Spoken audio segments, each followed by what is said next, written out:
Alright, well, I'm not exactly sure what I'm going to do today. One thought was to make my last name in horseshoes. Another thing, my wife wants a couple more of the horseshoe flowers, but I'm a little tired of the horseshoe flowers at the moment, so maybe making letters would be an interesting change. So maybe we'll give that a try.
Well, I'm not really feeling this because the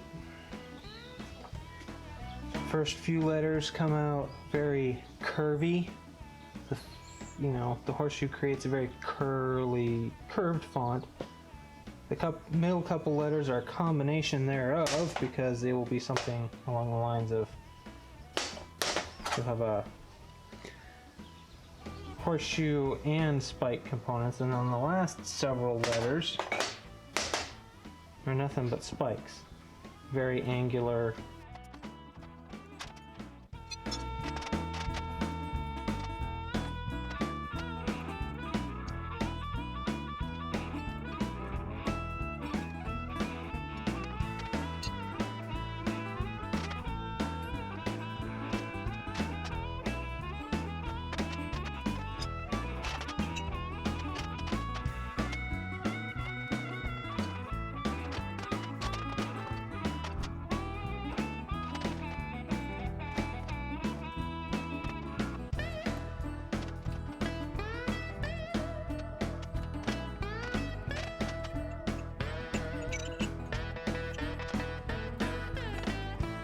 So what I think I've settled on is the largest horseshoe I have will be the capital C at the beginning of my name. Then one of the smallest will be a U.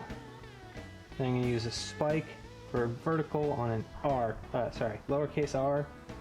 So lowercase u is the smaller u, lowercase r, lowercase e will be a horseshoe with a, I don't know if you can even see that, be cut off, and it'll be basically like that, I'm thinking, for lowercase e, and then an N will be vertical, and a horseshoe cut off here, that part. And then the T is gonna be a little,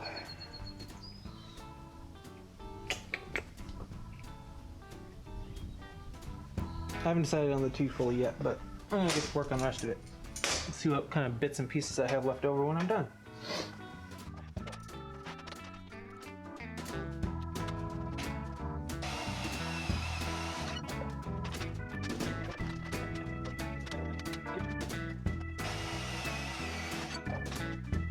Now that I see that, I don't really like that either.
Well, now I don't like it.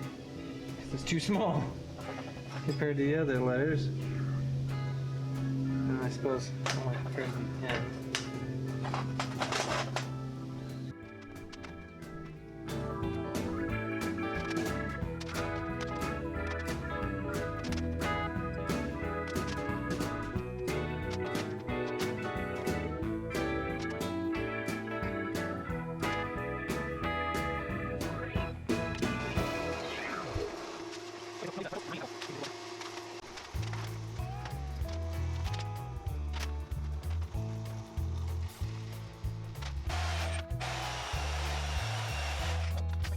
Since this is going against a wall, I've cut the back part of the railroad spikes off so that those should sit flush.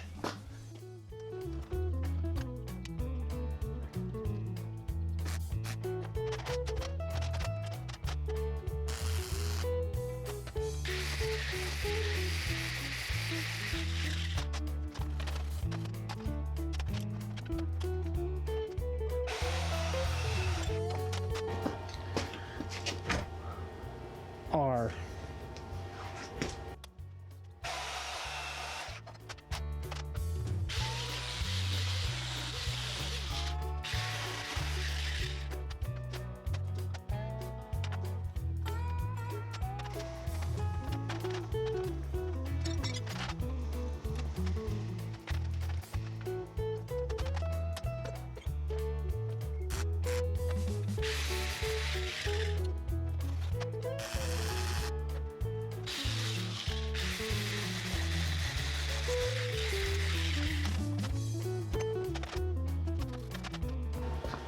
R.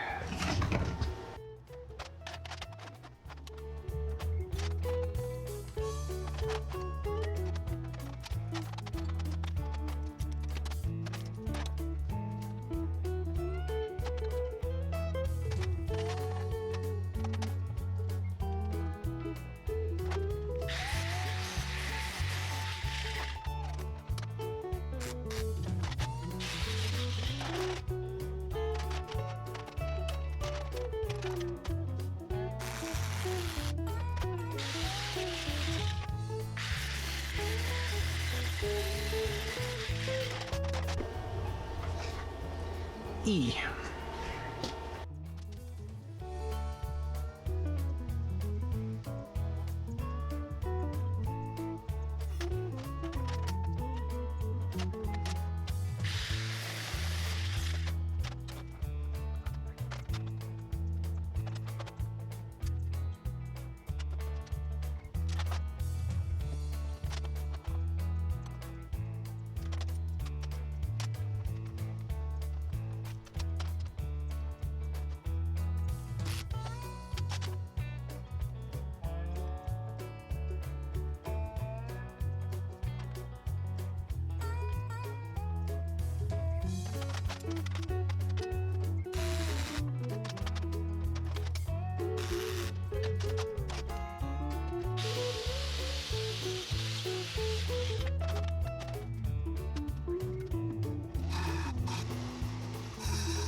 Okay guys, if you want to win my custom PacLock for the month of February in the PacLock a month giveaway, you need to leave a comment below with this secret word. The secret word is exactly what the sign says, current.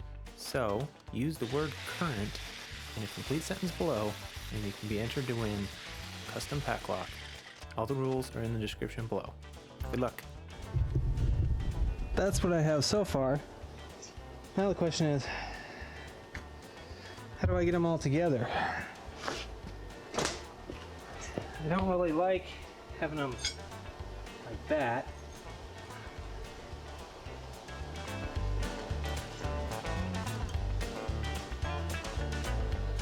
So what I need is probably a piece of flat bar to lay on the bottom.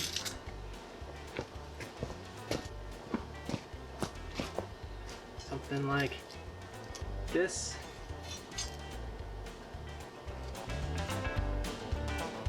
Alright, I think that's what I'm gonna go with. Pretty much just what you see there. I just gotta figure out how to make it work. Oh, I didn't get any of that, did I?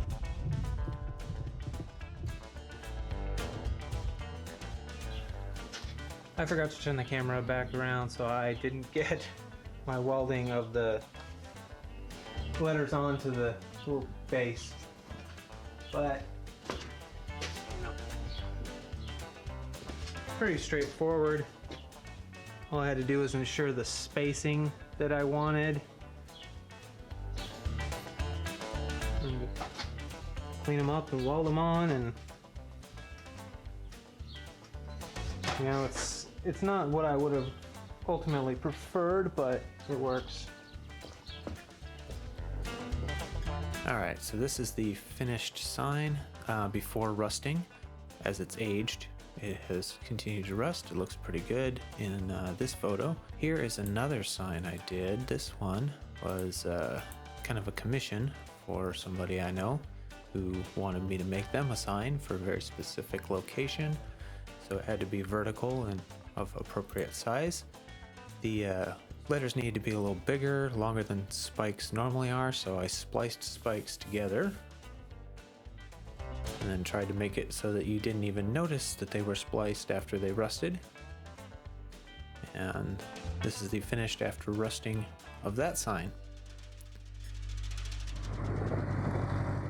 And this is the way we transport it home.